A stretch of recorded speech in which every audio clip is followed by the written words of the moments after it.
So let's go ahead and get into. Yeah, all right, we'll just start with the most important component, the quarterback battle. Uh, there's a lot of things from the first preseason game that I'll touch briefly on, but really at the end of the day, the single most important question to answer in this offseason is who will be the starting quarterback against Green Bay. And the only way we'll be able to really figure that out, and the way that the team's made it pretty clear that they're going to make that decision, is based on playing camp, which is really decision making, executing the offense, understanding things, competing against our own defense, which you have some good players there, and our own offense, which in the receiving core you really don't, because Michael Thomas is hurt. Although Callaway may be for real, and we'll be talking about him in a second. So these preseason games are really important for both players, and like I talked about a couple months ago when we had our last show.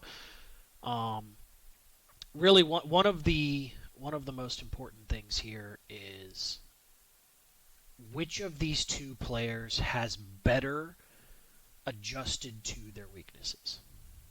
Which of these two players has done a better job of establishing they can do the things that they struggled with before well.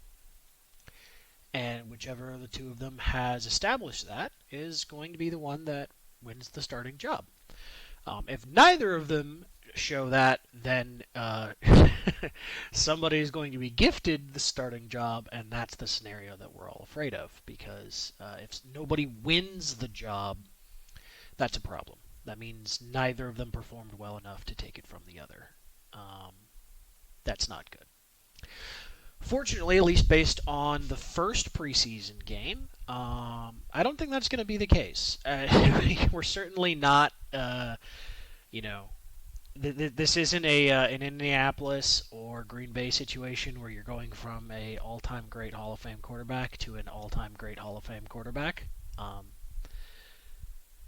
Yeah, I don't think that's going to be the case. We'll see, but it doesn't seem likely in either guy's case. But you know what? Eli Manning has two Super Bowl rings, and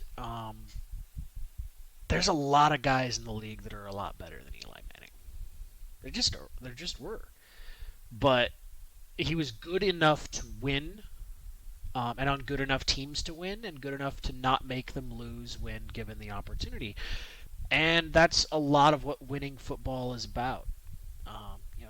Maybe the best example of this is Tom Brady. Tom Brady's been exceptional in maybe, I don't know, two, maybe three, but really probably two of those Super Bowls that they've won.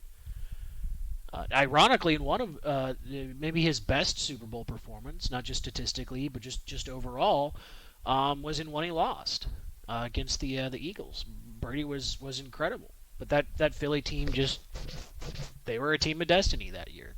They got everything broke right. Um, at least four of his Super Bowls. Tom was a game manager. Don't fuck it up. Make good plays. It wasn't like he was just a net zero, but he wasn't the catalyst to victory. He certainly wasn't the catalyst to victory last year. The running game and the defense and Kansas City's entire starting offensive line being out were the biggest reasons why they won the Super Bowl. But that's the thing. And that's the thing we're looking at with both of our quarterbacks and why I'm bringing this up. It's not just can you make plays, it's can you make plays while not fucking things up. And that's the question with both these guys. For both of them, it's turnovers. For Taysom, it's fumbles and bad decisions or not making decisions. And for Jameis, it's kind of the hubris of his talent, of feeling like he can make every throw, so trying to make every throw, and then also the pressure of being a starting quarterback and being a number one pick and and being a DTM nominee, doing too much. So both guys have stuff to work on. Now, I don't think anything in any way definitive can be said about either of these players until both of them have had a chance to play with the starters against actual competition. Taysom got to play with some of the starters last week, and Jameis played with the second unit and ran a good 2-minute drill and made some good plays, but context matters. So now this week we're going to get to see the inverse of that, where Jameis will be with the ones, Taysom will be with the twos, and how they perform in those comparative situations to last week is going to tell us a lot. If Jameis plays as well or better when out there with the ones as he did last week, then it shows that how he performed, wasn't just isolated to, hey, well, he was going against the lower level of competition. It was a 2-minute drill, etc., etc.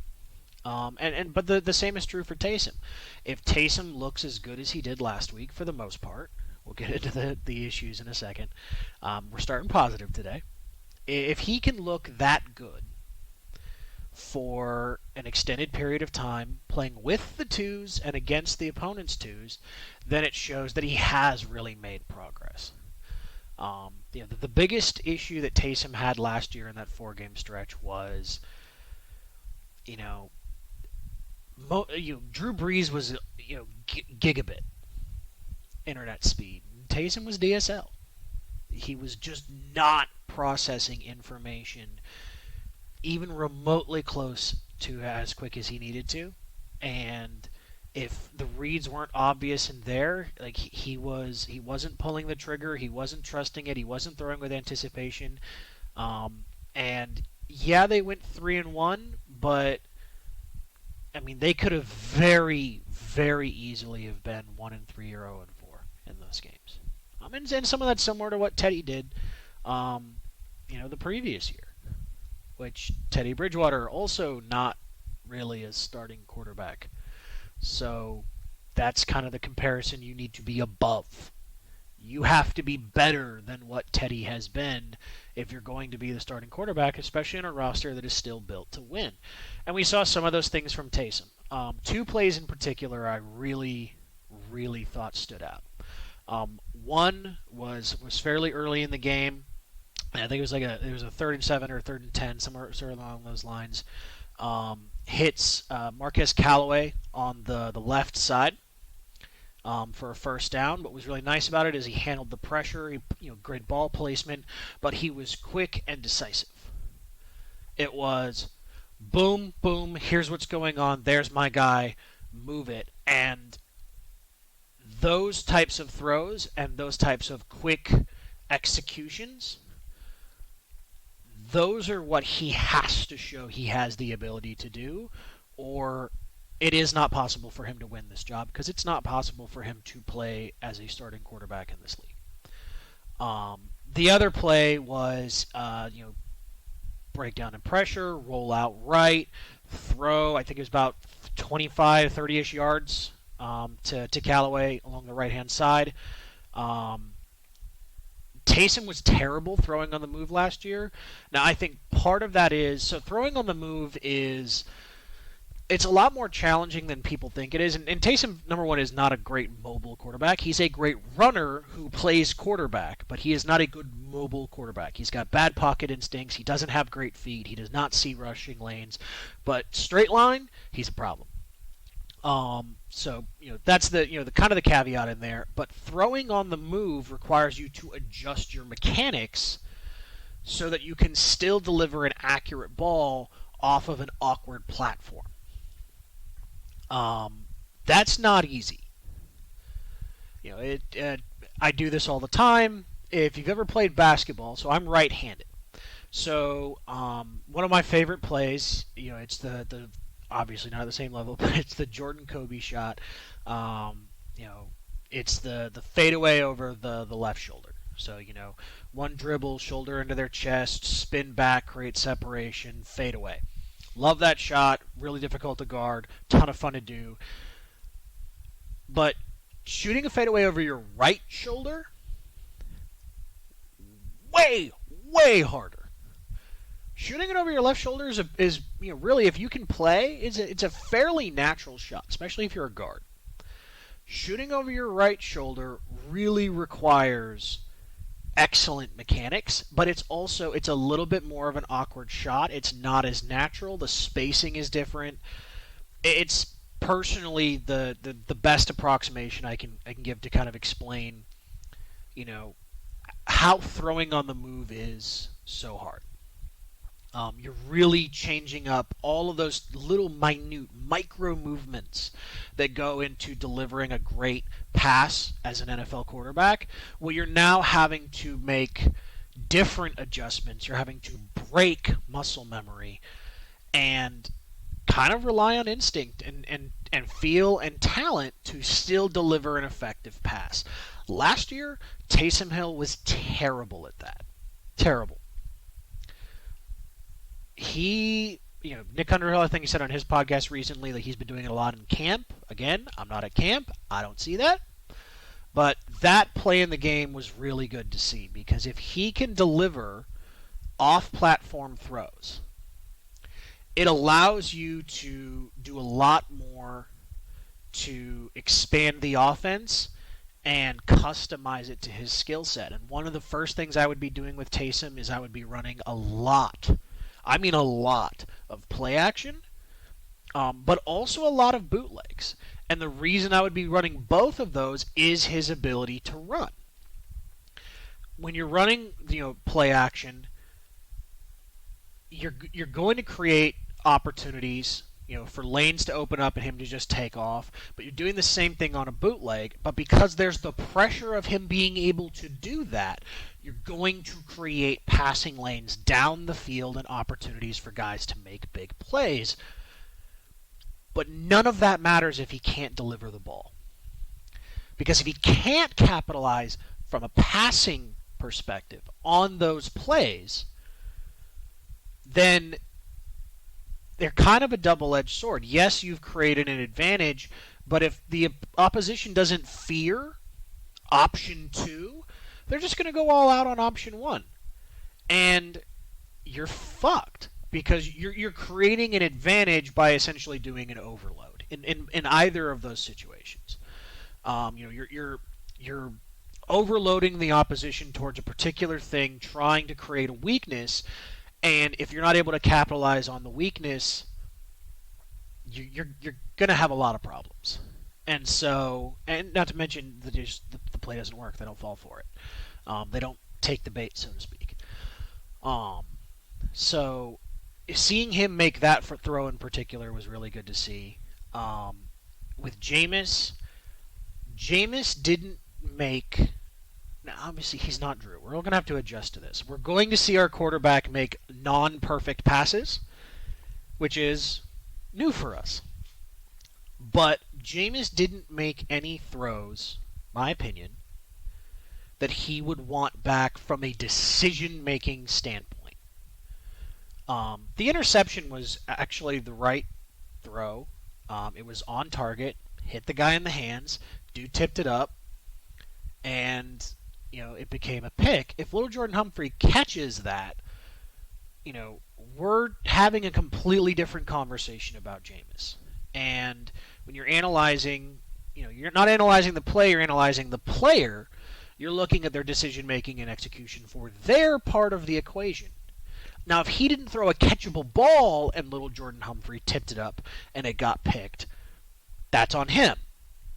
Perfectly catchable ball. He didn't bring it down. It got tipped. I'm not killing Jameis for that. Did execute in the 2-minute and looked good. So it'll be very interesting to see him now run with the ones and see if he can have the same type of performance. Now Taysom had the one of the two quarterbacks. He had the one really bad play that bothered me, which is why, again, tomorrow is so very important. Because it's really going to help us see what should be the expectations for both of these players. The near interception that Taysom threw was a terrible pass, a bad decision, and it was off target. Again, the pick that he threw, I don't know if that was on Ty, if that was on him. It looked like it was on a little bit of both of them. It was a miscommunication. I've seen Drew have miscommunications. I'm not happy about the play, but it happens. I'm not going to kill him for it. The other play, you roll out, you're escaping. Callaway has the sideline. If you put that ball out to the right, Callaway can catch it. You're going to move the chains, and there's almost no opportunity for the cornerback to make any kind of play on the ball. Maybe on the player, but definitely not on the ball. He throws it short and inside and was very lucky that that didn't get picked off. Very lucky. It was a bad decision with bad placement and bad execution. Those types of mistakes are the type that open the door for Jameis to take the job. If Jameis does not make those types of mistakes by creating opportunities for the defense instead of creating opportunities for the offense, or at least executing to the point where you're leaving it, where you're not creating a, hey, the defender does their job here, you're probably going to have a turnover. If whichever of the two of them makes less of those plays is winning the job, in my opinion. They both bring positives to the table. They both bring negatives to the table. They both have some inconsistency issues. Neither of them are Drew Brees. Shocking. A top 3 passer in the history of the game. I don't care what your argument is. Just pure passer. Yeah. They're not going to be that guy. But with that said, the other guy that I mentioned on almost all of, well, there's two guys. So the two guys in the passing game, I'll give them both credit because they both deserve it. We had two players on offense. Two receivers. We had 3 players on offense who really looked good on the game last week. Not counting the quarterback. So one was Marquez Callaway. He might be for real. And I was high on him last year, and I liked what I saw, and I've tweeted about it, and I've talked about it very briefly on the podcast. Other than Michael Thomas, we have no NFL receivers who should be getting significant snaps. I have no faith in Tre'Quan Smith. Tre'Quan Smith is 2 firsts that came in the 3rd round, as far as I'm concerned. And more on him in a minute. Lots of potential, lots of woulda, coulda. Never puts it all together. Never fully healthy. Just not reliable. I don't trust him. He's a 3 or a 4, and he's gonna. We were worried he was gonna have to be the 2, in which case the passing game is screwed.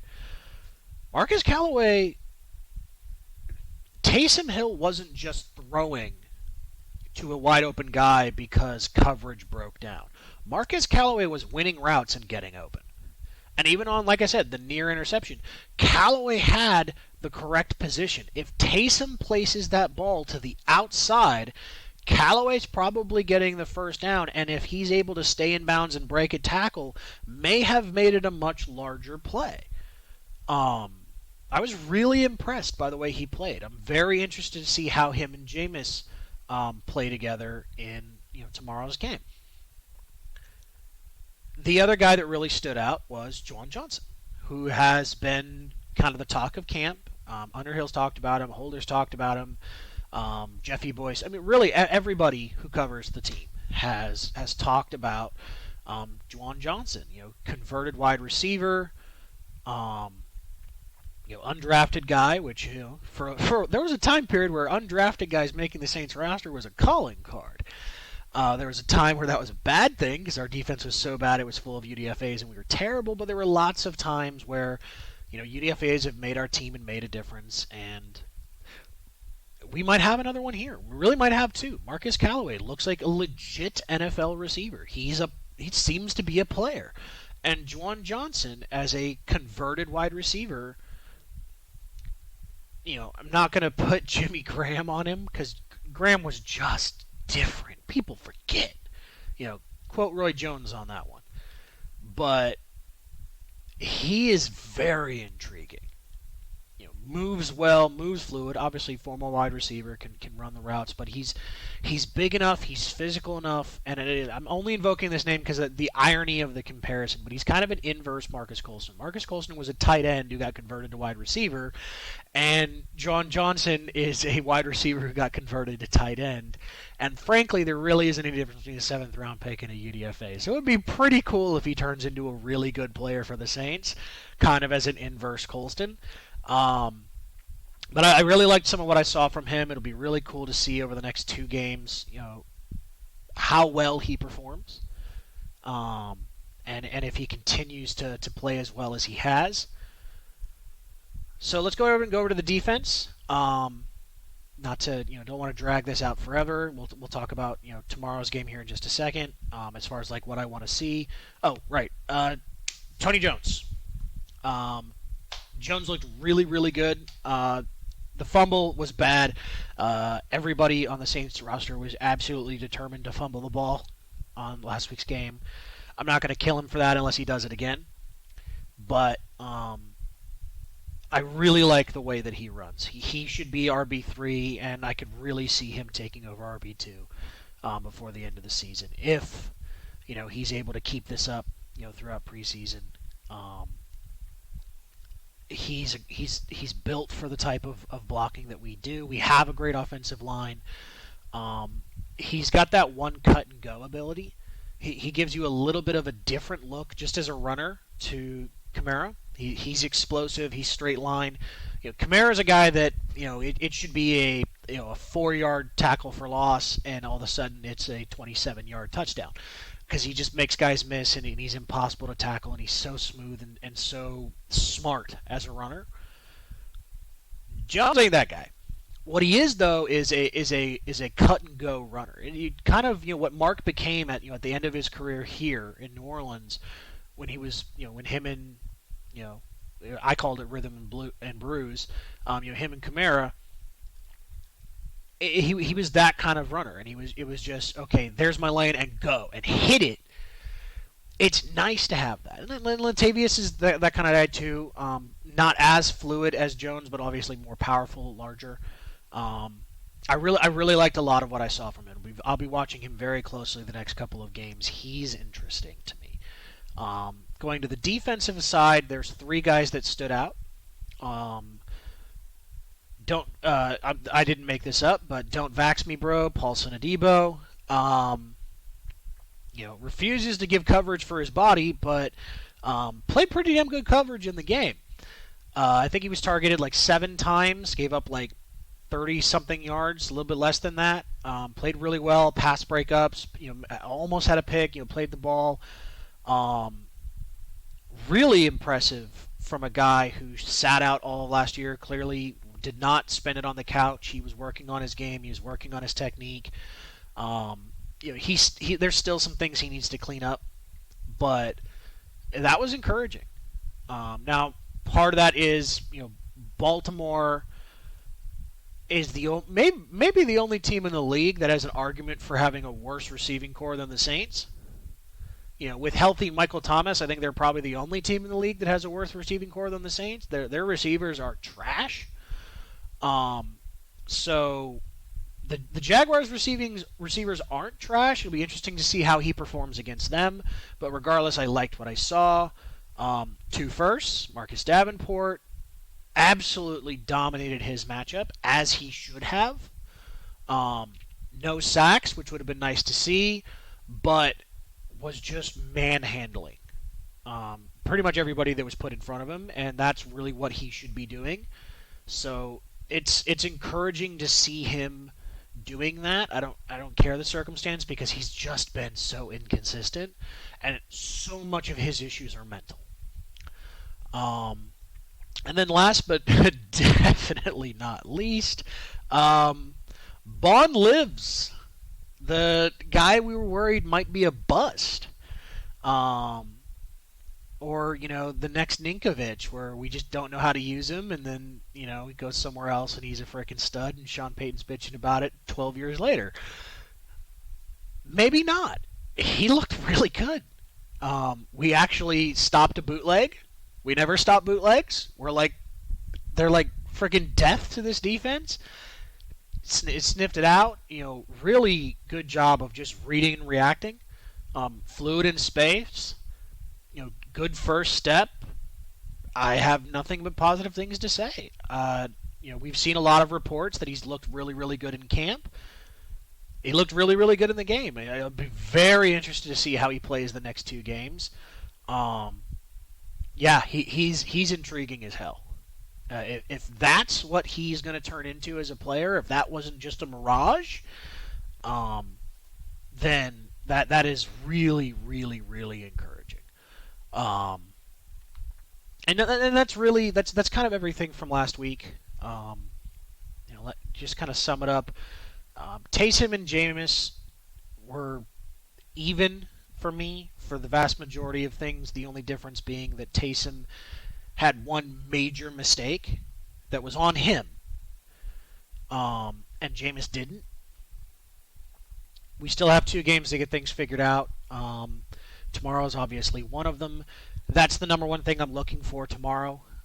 But really, everything I've talked about to this point, if I was just going to boil down, what am I watching for tomorrow? I want to see how these things continue. Does Marcus Callaway continue to get open? Does Juwan Johnson continue to look good? Does Taysom Hill continue to process and execute the offense at NFL speed without his mechanics just completely falling apart? And does Jameis Winston continue to play mostly mistake-free football, which allows him to flash those otherworldly talents that he has by not fucking it up, so to speak? If he can be, quote-unquote famous Jameis instead of brainless Jameis, the majority of the time, then eventually some of that, what the hell were you thinking? I mean, Drew did that stuff. We called it YOLO Drew. But it wasn't the majority of the time. It wasn't remotely close to that. It was like 3 to 5%. If Jameis can be 5 to 10%, that, I think he's going to win the job. But that's the biggest thing I want to see in tomorrow's game is how does Taysom continue to progress? How does Jameis continue to progress? Do either of them regress? How do they perform? And then for all of the other players I talked about, 2 firsts, Bond, Paulson Adebo, Tony Jones, Marquez Callaway, and Juwan Johnson. Does the needle continue to trend in a positive direction? And the reason why I'm singling those guys out is because, to a degree, Tony Jones being the exception, he's kind of icing on the cake, although we'll kind of see how Latavius Murray looks over the next 2 games, because maybe not. But he's, as of right now, he's icing on the cake as far as the roster. But Bond being a good NFL player has a meaningful impact on this team and on this defense immediately. Especially because he's a natural pass rusher and DeMario's a great blitzer. And having both of those guys out there, if he can play, the things that you can do with your front 7 just expanded significantly. If he's out there and he can play. So can he keep it up? Adebo, look, number 2 corner, it's him and Crawley. Crawley's got the talent. He's got great coverage ability. But he's always been grabby and bad at playing the ball. He's probably going to win the starting job at this point, just because I don't think they're going to have a rookie start right off the bat, especially playing Aaron Rodgers week 1. But he needs to be the number 3 guy. Like, he needs to be the backup on the outside. He needs to continue to step up and show development and show the ability to take that job. Like, just from a talent roster security standpoint, we can't have a black hole there. So, really want to see continued good things from him. All corners get beat, all rookies make mistakes. We get that. But what's the overall trend? What direction is it going in? 2 firsts. Every time he is lined up against a non-starting player, if he's not dominating them, I have a problem. It's supposed to be the 2nd-year leap, not the 5th-year leap. I think it's his 4th, doesn't matter. He gets an extra year because he cost an extra first. How about that? But yeah, he has to continue to look dominant at every given possible opportunity. That's just the position he's put himself in at this point. Um, yeah, and other than those guys, you know, what's going to happen is going to happen with the roster. But I'm fine with the offensive line. I didn't talk about Ruiz because A, I don't really know lines that much, and B, we're not really going to get a good feel for the offensive line until all five starters are out there and it's the start of the regular season. So, with that said, you know, going to wrap everything up here. I'm sure there's other things that I could have talked about, but at the end of the day, it's one preseason game in. Tomorrow is the second game. It's gonna be really interesting to see if the good things continue forward, if some of the bad things get cleaned up, and it would definitely be a plus for us if we can go into the regular season knowing only one position group is a true problem, which is receiver. That group's going to be a problem whether Callaway is for real or not until Michael Thomas comes back. But if the running backs are good, if Juwan Johnson's for real at tight end, the offensive line is healthy, and Jameis or Taysom, whoever's starting, isn't, well, like I said, fucking things up, then this can still be a pretty darn good team. And once Mike comes back, if they're healthy, you know, might not be time to blow in Gallarhorn and call in Armageddon just yet. So yeah, with that said, hope you guys enjoyed the show. I'll probably do another one of these recaps after tomorrow's game sometime this week. And yeah, we'll continue to ramp up content as we get closer and closer to the season.